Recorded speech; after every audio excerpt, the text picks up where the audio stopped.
और केंद्र सरकार च मंत्री सरदार हरदीप सिंह पुरी जी सानू संबोधित करेंगे।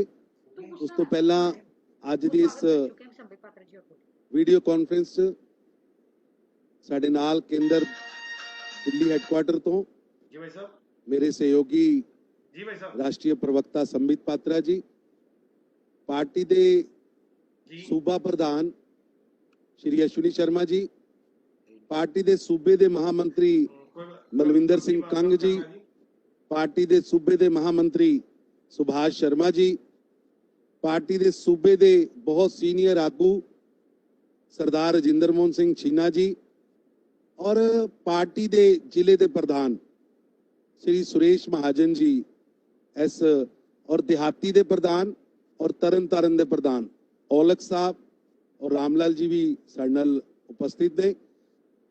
सब नो पहला अज दी इस वीडियो कॉन्फ्रेंस च सरदार हरदीप सिंह पुरी जी तिन्ने बिलों बारे और किसान रिफॉर्म्स बारे सानू दसणगे और उस तो बाद प्रेस के कोई क्वेश्चंस होंगे तो फिर एक करके प्रेस के क्वेश्चंस का असी इत्थों आंसर देंगे। राकेश गोयल जी नू मेरी बेनती है क्योंकि वो अमृतसर बीजेपी ऑफिस च ने। सब नो पहला हरदीप पुरी जी माननीय मंत्री जी अपना पक्ष रखन, सरकार की सारी गलबात रखणगे और उस तो बाद एक करके गोयल जी तुसी इन्हू कोऑर्डिनेट करना है और हरदीप पुरी जी इत्थों सारी गल का जवाब देंगे। मैं हुण अपने अज दे इस प्रेस कॉन्फ्रेंस के मुख्य वक्ता हरदीप सिंह पुरी जी अगे बेनती करांगा कि वो इस गल नू अगे चलान।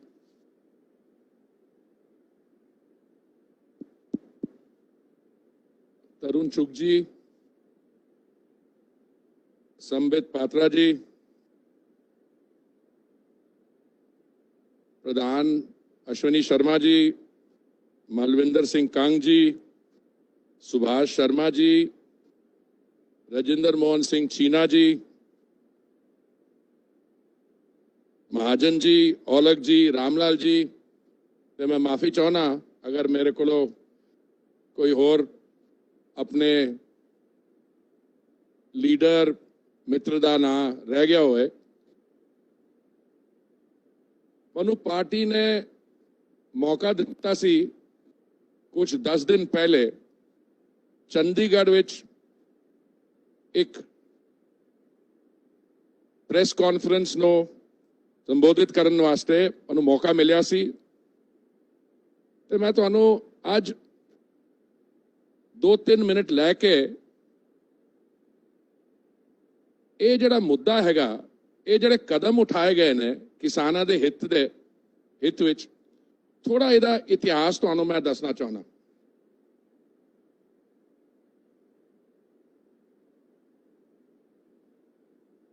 ये झूठ फैलाया जा रहा है, भ्रम फैलाया जा रहा है कि एमएसपी जो है मिनिमम सपोर्ट प्राइस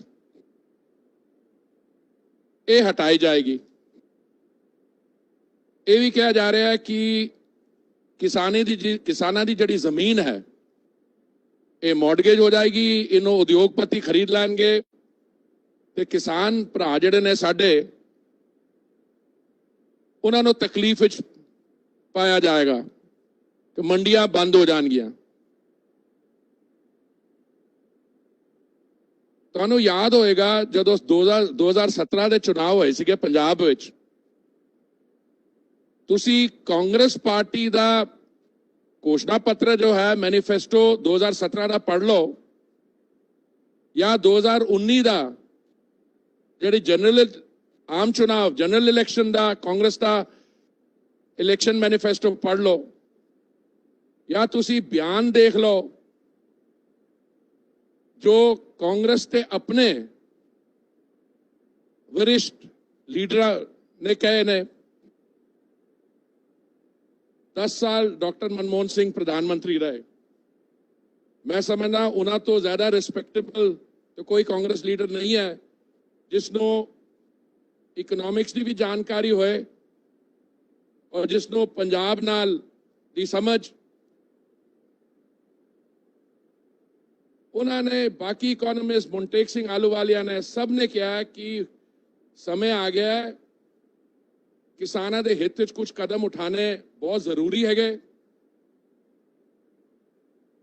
ਇਹ ਜਿਹੜੇ ਆਰਡੀਨੈਂਸ ਅਧਿਆਦੇਸ਼ ਇਹ ਮਈ ਵਿੱਚ ਪਾਸ ਕੀਤੇ ਗਏ ਸਨ।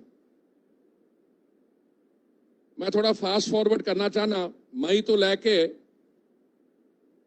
सितंबर के महीने तक आना चाहना। मई तो सितंबर विच इसकी कोई खास चर्चा नहीं हुई, और जो चर्चा हुई है सारिया ने इस ऑर्डिनेंस अध्यादेश की प्रशंसा की है। साडे अपने जिहड़े साथी है वो भी 7 सितंबर तक साडे जिहड़े सहयोगी सन उन्होंने भी प्रशंसा की है कि इन्हां ऑर्डिनेंस नाल जदों ये कानून बनेगा किसानां नूं की फायदा होणगे।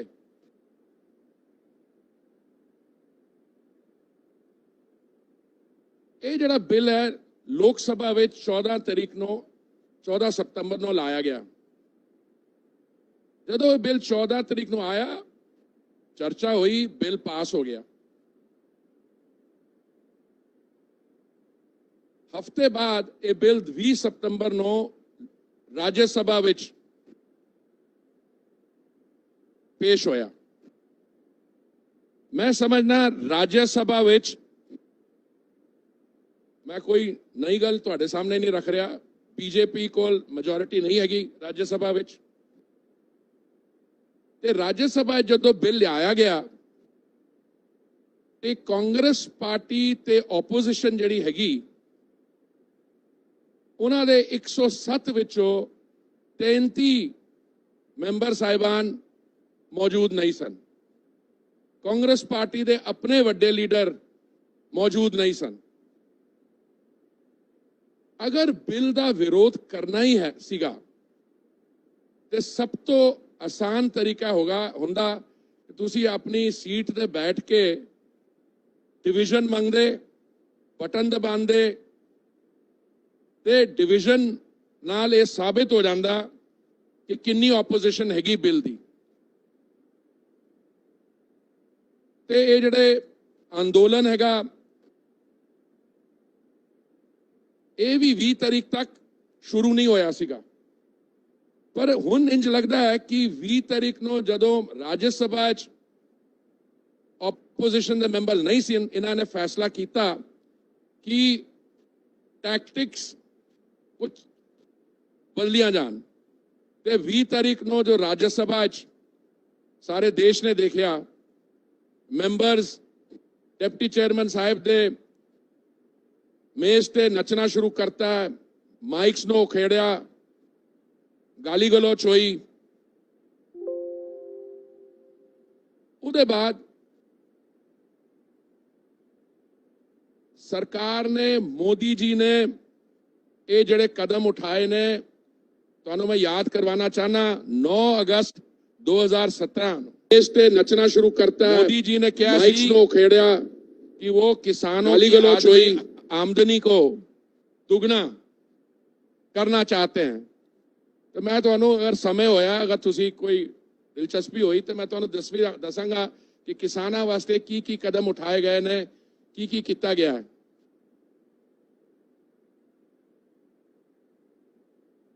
पहली गल तो यह है कि मैं समझना कि जिहड़ा झूठ ते भ्रम फैलाया गया सीगा 20 सितंबर तो लैके या उहदे थोड़े पहले तो,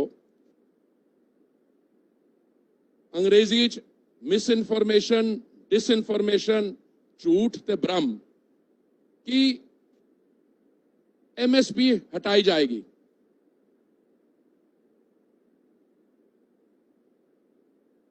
सरकार ने, केंद्रीय सरकार ने फैसला किया अगर प्रोक्योरमेंट 1 अक्तूबर ਨੂੰ शुरू होनी सी, ਅਸੀਂ 4 दिन पहले शुरू करवाती। एक बार जदों प्रोक्योरमेंट शुरू हो गई है तो साफ हो गया कि एमएसपी हैगा, एमएसपी रहेगा। पर मैनूं तुहानूं ये भी याद करवाना चाहना कि ये आवाज उठाई गई कि ये लिखित दिता जाए कि एमएसपी नहीं हटाया जाएगा। साडे जिहड़े वरिष्ठ नेता ने कृषि मंत्री नरेंद्र सिंह तोमर जी, उन्होंने एकदम चिट्ठी देती अश्योरेंस लिखित विच कि एमएसपी है, एमएसपी रहेगा ਜਦੋਂ तक बीजेपी की सरकार हैगी केंद्र विच, एमएसपी नो नहीं छेड़िया जाएगा, हटाया नहीं जाएगा। फिर मांग आई कि ए from the floor of the house सदन भी ये स्टेटमेंट दी जाए, ये भी हाईएस्ट लेवल ते एश्योरेंस स्टेटमेंट लिखित विच कि एमएसपी है, एमएसपी रहेगा थोड़े आंकड़े ਜਦੋਂ तक बीजेपी की सरकार हैगी।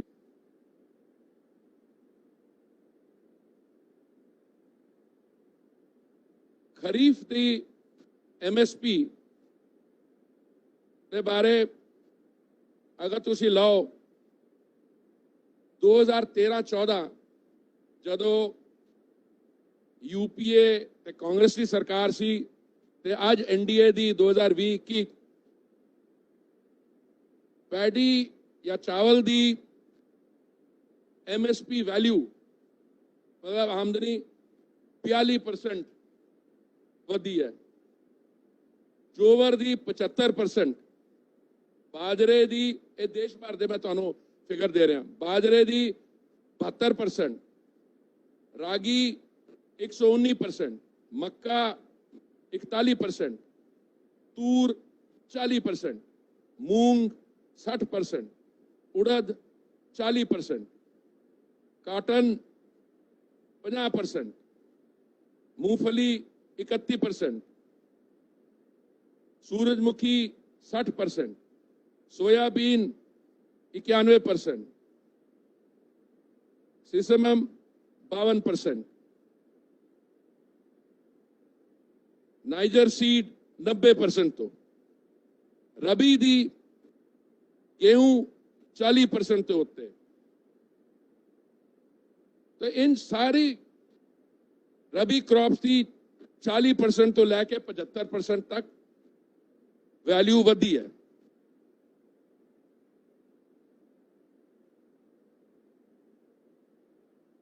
वॉल्यूम दे फिगर्स देखो, वो भी बड़े क्लियर ने। टोटल जड़ी एक्सपेंडिचर होया वो भी 40 तो 45% वधिया है। सवाल ये उठता है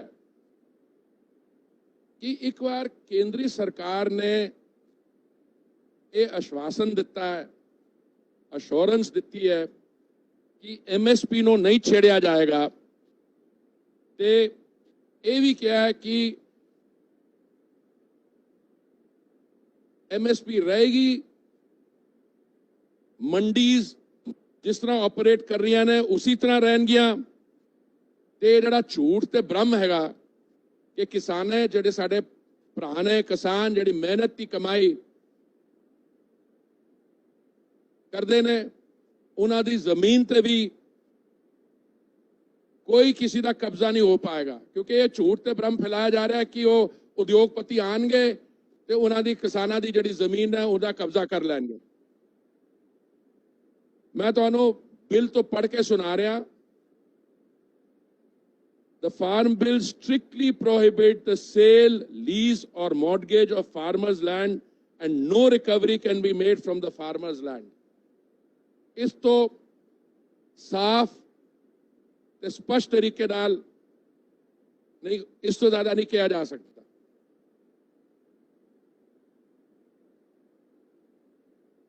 कुछ सवाल ये उठता है कि किसानां दी चिंता अगर उन्हां तो मिसगाइड किया जा रहा है तो उन्होंने कोई अजे भी अगर लगे कोई क्लैरिफिकेशन चाहिए है या उन्होंने लगे कि कोई जिहड़ा झूठ फैलाया जा रहा है उहदा सच किस तरह कढ़िया जाए, तो मैं समझना साडी तरफों ये गल मैं चंडीगढ़ की 10 दिन पहले हमेशा खुले हैगे ते खुले रहनगे। पर सवाल ये उठता है कि अगर किसानां दे मुद्दे उठा के किसानां दे हित विच जिहड़े कदम उठाए जा रहे हैं अगर कोई ट्रैक्टर जलांदा है, मैं नहीं समझदा कि साडे जिहड़े किसान भरा ने जो मेहनत की कमाई करते ने वो ट्रैक्टर जलाणगे या बाकी जिहड़ी हिंसा हैगी वो मैं मनन नूं तैयार नहीं कि वो साडे किसान भरावां दे कदम हो सकते हैं। कल भी साडे प्रधान जी अश्विनी शर्मा जी ते जो अटैक होया उसकी मैं बड़ी कड़ी कुछ दिन पहले साडे राष्ट्रीय महामंत्री ते भी ये अटैक होया सीगा। किसी भी डेमोक्रेसी विच, किसी भी एडमिनिस्ट्रेशन विच अपने आप को एक्सप्रेस करना, किसी मुद्दे दे विरोध करना, ये साडा हक बनता है। वो विरोध ओपोजिशन पार्लियामेंट विच हो सकती है, प्रेस के माध्यम तो भी हो सकती है। कुछ देर पहले एक नेशनल न्यूज़पेपर है, उहदे विच कैप्टन साहब ने एक आर्टिकल लिखिया, मैं भी आर्टिकल लिखिया, बाकी राजनीतिक दलों के भी लीडर्स ने आर्टिकल लिखे ने। दो गल्लां आंदियां ने उहदे चों, एक कि MSP नूं हटाया जा रहा। मैं तुहानूं MSP दी जिहड़ियां फिगर्स दे रहा, ये जिहड़ी हुण प्रोक्योरमेंट हो रही है देश भर विच कम से कम यही तुसी समय लै लो पिछले साल का, तो कम से कम 35% तो अधिक ज्यादा प्रोक्योरमेंट हो रही है। ते पंजाब विच मैं समझना 180% ज्यादा हो रही है। दाम भी चंगे मिल रहे ने, मंडियां भी खुलियां ने, ते जिहड़े किसान भरावां दे हित विच कदम उठाए गए ने ये ऑपरेशनल ने। आज ते साडे तरफों बिल्कुल क्लीयर स्टेटमेंट हुई है हाईएस्ट पोलिटिकल लेवल तो कि असी MSP वास्ते कमिटेड आ, असी किसानां दी जिहड़ी जमीन है उस ते किसी दा भी कब्जा नहीं होण देंगे, ते मंडियां दी जिहड़ी खरीदारी हो रही है मंडियां उंज ही रहणगियां। पर इन बिल्स नाल कुछ फायदे ये होणगे कि साडे किसान भरा उन्हां दी जिहड़ी फसल है वो मंडी तो बाहर भी बेचना चाहन ज्यादा दाम ते वो भी कर सकते हैं। ते अगर इन्वेस्टमेंट आंदी है उस इन्वेस्टमेंट ना की होएगा कि जिहड़ी वेस्टेज होंदी है 30% के करीब वो भी बच सकती है। बाकी इन्वेस्टमेंट जो चाहिए है, देखो बड़े फखर नाल असीं कहंदे सीगे, हुण भी कहने आ कि साडे किसान भरा सिर्फ पंजाब नूं नहीं फीड कर रहे, देश भर नूं। मैं समझना ये जिहड़े कदम उठाए गए ने इहदे नाल ग्लोबल मार्केट जिहड़ी है, मैं तुहानूं आंकड़े दे सकना की कीता गया है। एक्सपोर्ट वास्ते 1 लाख करोड़ का एग्रीकल्चरल इंफ्रास्ट्रक्चर फंड बनाया गया है, होर जिहड़े कदम है। पर इस वास्ते बहुत जरूरी है कि जिहड़ा झूठ ते भ्रम फैलाया जा रहा है, ये हमेशा होता है जदों भी कोई चंगा अंदोलन, कोई मूवमेंट शुरू की जाए तो उहदे विच कुछ इहो जिहे एलीमेंट्स आ जाते हैं। मैं नहीं समझता कि जिहड़े हिंसा, तो मैं अंग्रेजी शब्द इस्तेमाल किया, लोग बड़े नाराज होए सी, हुलीगनिज्म मतलब गुंडागर्दी। मैं कदी नहीं कहा कि साडे किसान भाई कर रहे हैं, मैं कहा सी कि जिहड़े कुछ विरोधी राजनीतिक दलों के लोग ने वो अपने राजनीतिक रोटियां सेकन वास्ते वो इहो जिहा हिंसा इहो जिहे कदम उठा रहे हैं। मैं समझना कि मेरे जिहड़े साथी है तरुण चुग जी या संबित पात्रा जी वो कुछ कैन ऐड करना चाहन, नहीं तो तुहाडे जिहड़े क्वेश्चन एंड आंसर्स है क्वेश्चन है वो असी एड्रैस करांगे। राकेश